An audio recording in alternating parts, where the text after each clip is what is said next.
Hi hello ನಮಸ್ತೆ, ನಾನು ರಾಜು. ಅಷ್ಟೇ ನೀವು ನೋಡ್ತಿದ್ದೀರಾ centre point Kannada YouTube channel. Kannada cinema ಇಂಡಸ್ಟ್ರಿಗೆ ಇವತ್ತು ಬರಸಿಡಿಲು ಬಂದೊದಗಿದೆ.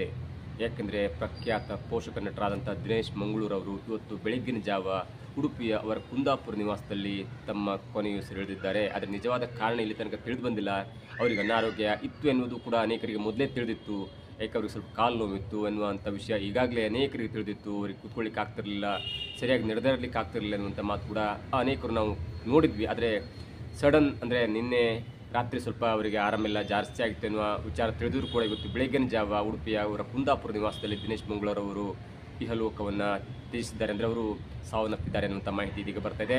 ನೀವು ದಿನೇಶ್ ಮಂಗಳೂರವರ ವಿಚಾರಕ್ಕೆ ಬರೋದಾದರೆ, ದಿನೇಶ್ ಮಂಗಳೂರವರು ಪೋಷಕ ನಟನಾಗಿ ಅನೇಕ ಪಾತ್ರಗಳಲ್ಲಿ ನೂರಾರು ಪಾತ್ರಗಳಲ್ಲಿ ಅಭಿನಯಿಸಿದ್ದಾರೆ. ಅದರಲ್ಲೂ ನೆಗೆಟಿವ್ ಕ್ಯಾರೆಕ್ಟರ್ ಇದೆಯಲ್ಲ, ಆ ಪಾತ್ರಗಳಲ್ಲಿ ಅಭಿನಯಿಸಿ ಜನರ ಮನವನ್ನು ಗೆಲ್ಲುವಲ್ಲಿ ಸಫಲರಾಗಿದ್ದರು. ಅದರಲ್ಲೂ ಮುಖ್ಯವಾಗಿ KGFನ ಬಾಂಬೆ ಡಾನ್ ಪಾತ್ರ ಇದೆಯಲ್ಲ, ಆ ಪಾತ್ರವನ್ನು ಯಾರೂ ಮರೀಲಿಕ್ಕೆ ಸಾಧ್ಯ ಇಲ್ಲ. ಯಶ್ ಅವರು ಬಂದಾಗ ಅವರ ಒಂದು ಸ್ಟೈಲು, ಬೆದರಿಕೆ, ಹೆದರಿಕೆ ಮತ್ತು ತಾನು ಬಚಾವ್ ಮಾಡ್ಕೊಳ್ಬೇಕೆನ್ನುವಂಥ ಒಂದು ಕಾರಣಕ್ಕಾಗಿ ಯಶ್ ಅವರು ಕಾರ್ನ ಇಳಿದು ಬರುವಾಗ ಅವರ ಒಂದು ಅಭಿನಯ ಇದೆಯಲ್ಲ, ಅದು ಈಗಲೂ ಕೂಡ ಕಣ್ಮುಂದೆ ಕಟ್ಟಿದಂಗಿದೆ. ಹಾಗಾಗಿ ದಿನೇಶ್ ಮಂಗಳೂರವರು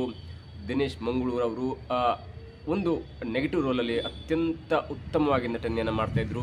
ಜೊತೆಗೆ ಹಲವಾರು ಸಿನಿಮಾಗಳು, ರಿಕ್ಕಿ ಆಗಿರ್ಬೋದು, ಹರಿಕತೆ ಆಗಿರ್ಬೋದು, ಹೀಗೆ ಸ್ಲಂಬಲ್ ಆಗಿರ್ಬೋದು, ಹೀಗೆ ಅನೇಕ ನೂರಾರು ಸಿನಿಮಾಗಳಲ್ಲಿ ತಮ್ಮ ಪಾತ್ರವನ್ನು ನಿಭಾಯಿಸಿದ್ರು. ಜೊತೆಗೆ ಅವರು ಈ ಶೆಟ್ಟರ ಗುಂಪಿದೆಯಲ್ಲ, ರಿಷಬ್ ಶೆಟ್ಟಿ, ರಾಜ್ಬಿ ಶೆಟ್ಟಿ ಮತ್ತು ರಕ್ಷಿತ್ ಶೆಟ್ಟಿ ಅವರ ಗುಂಪಿನಲ್ಲಿ ಒಂದು ಮುಂಚೂಣಿಯ ನಟರಾಗಿದ್ದರು. ಯಾಕಂದರೆ ಅವರು ಅನೇಕ ಅಂದರೆ ರಿಕ್ಕಿ ಸಿನಿಮಾದ ಮುಖಾಂತರ ತಮ್ಮ ಒಂದು ಪಾತ್ರವನ್ನು ನಿಭಾಯಿಸಿ ಮೆಚ್ಚುಗೆ ಪಾತ್ರವಾಗ್ತಾರೆ. ಅದಕ್ಕಿಂತ ಹಿಂದೂ ಕೂಡ ಅವರು ಪಾತ್ರವನ್ನು ಮಾಡಿರ್ತಾರೆ. ಆದರೆ ಮುಖ್ಯವಾಗಿ ಶೆಟ್ಟರ್ ಗುಂಪಲ್ಲಿ ಅವರು ಕಾಣಿಸ್ಕೊಂಡಿರ್ತಾರೆ.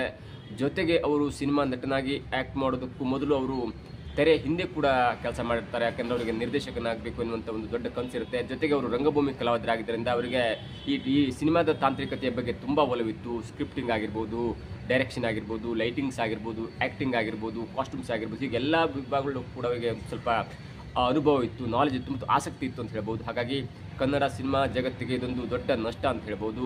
ಅವರು ಈಗ ಉಡುಪಿಯಲ್ಲಿ ತಮ್ಮ ಮನೆಯಲ್ಲಿ ಕೊನೆಯುಸಿರನ್ನು ಎಳೆದಿದ್ದಾರೆ. ಅವರ ಮುಂದಿನ ವಿಧಿವಿಧಾನಗಳು ಕೂಡ ಇದೀಗ ಸದ್ಯದಲ್ಲಿ ಆಗುತ್ತೆ ಮತ್ತು ಅದರ ಬಗ್ಗೆ ಹೆಚ್ಚಿನ ಮಾಹಿತಿ ಕೂಡ ಲಭ್ಯವಾಗಬೇಕಾಗತ್ತೆ. ಇದಾಗುತ್ತೆ ಇವತ್ತಿನ ವಿಶೇಷ. ನೋಡ್ತಾ ಇರಿ centre point Kannada YouTube channel.